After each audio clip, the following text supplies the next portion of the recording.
Doctor Gayatri అండి. నేను గుంటూరులో ప్రాక్టీస్ చేస్తున్నాను.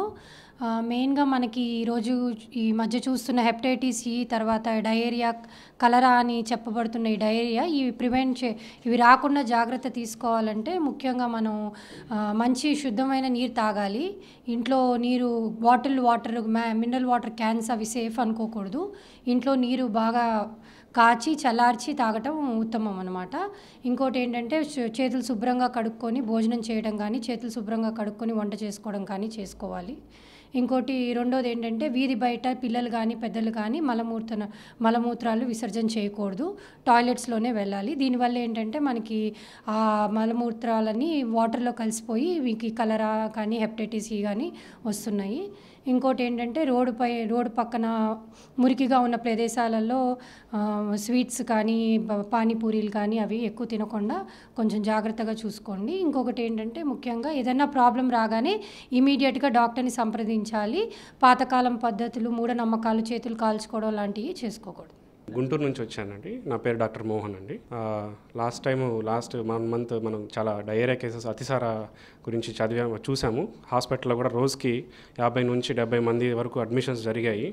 దీన్ని బట్టి మనం ఒకటి మాత్రం మనం ప్రివెన్షన్ గురించి మాట్లాడుకుంటే డెఫినెట్గా గవర్నమెంట్ సైడ్ నుంచి జస్ట్ స్టార్ట్ అయిన 3-4 డేస్లోనే మనం వాళ్ళని మాస్ ఎడ్యుకేట్ చేయగలిగినట్లయితే మనం ఇది కొంతవరకన్నా ఆపగలగచ్చు.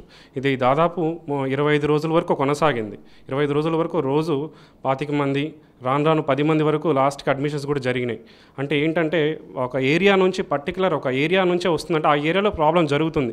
ఎప్పుడో మనం స్కూల్కి పిక్నిక్ వెళ్ళినప్పుడు కంటామినేషన్ జరిగింది, చిన్నపిల్లలు ఇంతమంది అయినారని చదువుకుంటాం. కానీ ఇదేంటంటే ఒక గుంటూరులో ఒక పార్ట్ ఆఫ్ ది ఏరియా మొత్తం కంటామినేట్ అవుతుంది. అలాంటప్పుడు జనాలకి మనం ఎడ్యుకేట్ చేయగలిగితే ఇది వాటర్ వల్ల వస్తుంది బాబు, వాటర్ చూసుకోండి, వాటర్ వేడి చేసి తాగండి, వాటర్ పొల్యూషన్ అయిన వాటర్ తాగకండి, మున్సిపల్ వాటర్ నుంచి వస్తుంది అది అవాయిడ్ చేయండి. సో ఇలా సోర్స్ నుంచి మనం గవర్నమెంట్ సైడ్ నుంచి వచ్చి మనకి కొద్దిగా హెల్ప్ త్వరగా వచ్చినట్టు అయితే కొంతవరకు మనం తగ్గించినట్టు అవుతుంది.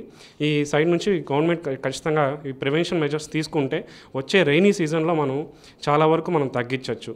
ఇప్పుడు హెపటైటిస్ కూడా కొంచెం ఎక్కువ నడుస్తుంది కాబట్టి హెపటైటిస్ గురించి కూడా గవర్నమెంట్ ముందుగానే జనాలకి అవేర్నెస్ అనేది క్రియేట్ చేయాలి.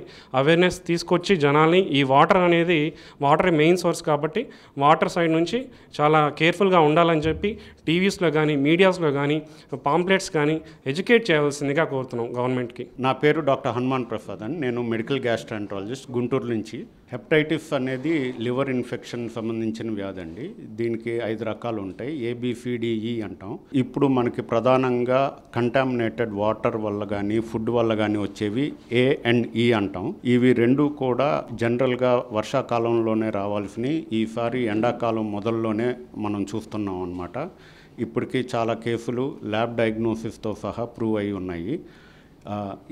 దీని ముఖ్య లక్షణాలు జ్వరం రావటం, వచ్చి వెళ్ళిన తర్వాత జాండీస్ మొదలవటం. సాధారణంగా 4 నుంచి 6 వారాల వరకు ఈ వ్యాధి ఉంటుంది. దీనికి ప్రధానమైన ట్రీట్మెంట్ ఎక్కువగా రెస్ట్ తీసుకోవటం, కొద్దిగా లివర్ ప్రొటెక్టివ్స్ వాడటం ఉంటుందన్నమాట.